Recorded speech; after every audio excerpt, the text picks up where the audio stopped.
How you doing, everybody, and welcome back to the channel. Today we're going to celebrate National Yorkshire Pudding Day, which falls on the 2nd of February, and to celebrate we're going to compare the great British Yorkshire pudding against our American counterpart, the popover. Don't forget to like and subscribe to the channel, and I'll be putting out content like this every week. The key to a good Yorkshire pudding is to get your oven nice and hot. So we're going to fire up the Ninja wood-fired oven to 200 degrees Celsius, and then we're going to make our batter. I'm going in with equal parts egg, flour and milk, 215 grams of each. Easiest way to do this is to crack in your eggs first, and then whatever weight of eggs you have, you match the flour and the milk to that. Season with a little bit of salt and pepper, and then you're going to blend in your blender, which you don't have to do. You can whisk it by hand, but I find for a lump-free batter, the blender is the best course of action. We're going to slot it into the Ninja blender and attempt to press the start button, miss it, press the wrong button, and then third time's a charm, we're off. Nice and smooth after about 60 seconds, and then we're going to let it sit on the side while we prepare our Yorkshire pudding tin. So this is a deep bottomed muffin tin, and we're going to go in with about a teaspoon of beef dripping into your oven and allow that to get nice and hot until it starts smoking.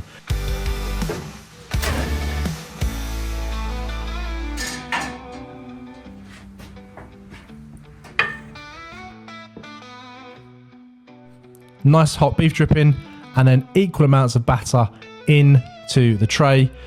Then we're going to get those into the Ninja wood-fired oven and let them bake for around 25 minutes or so. And now for some science.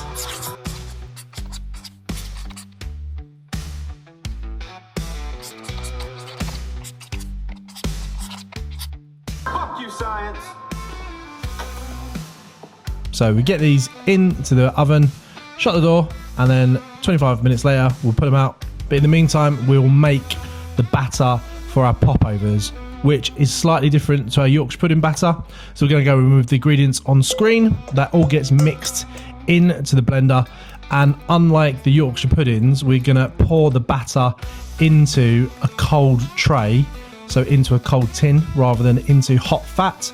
And that is one of the big differences between a Yorkshire pudding and a popover, is the way it kind of bakes. Same process, all into a blender, on, making sure you press the right button this time. And then we're going to grease the tin ever so slightly with butter, and then pour in our mixture. That's going to go into the oven, same process, and the baking time on this is a little bit different. You go hotter, so 230 degrees Celsius for the first 15 to 20 minutes, and then you turn the oven down to around 170 degrees Celsius to continue the bake. 45 minutes in total, so we'll get these into the oven now, close the door, and away we go.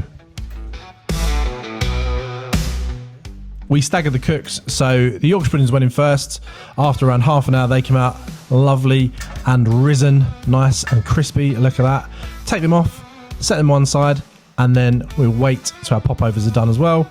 Again, they're out now, very different in terms of the Yorkshire puddings, and we'll wait for them both to cool down, and then we'll taste them.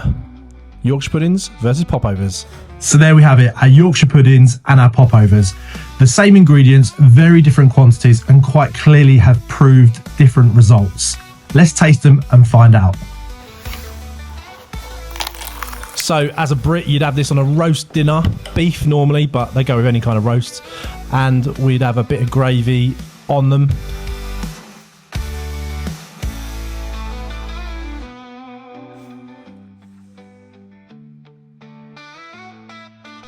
That was bloody handsome.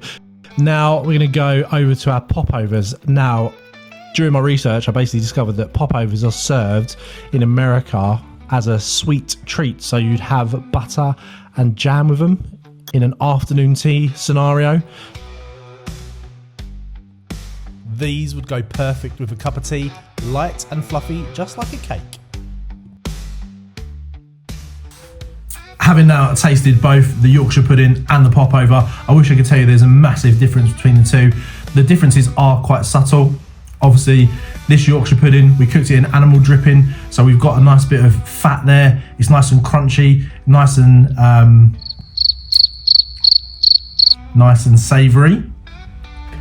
The popover, bit like a pancake, light, fluffy, and because we've served it with jam, really complements that sweetness. I suppose they are designed to be served with the food they go with. So Yorkshire pudding, perfect with roast dinner, mop up all that gravy, all that beef fat.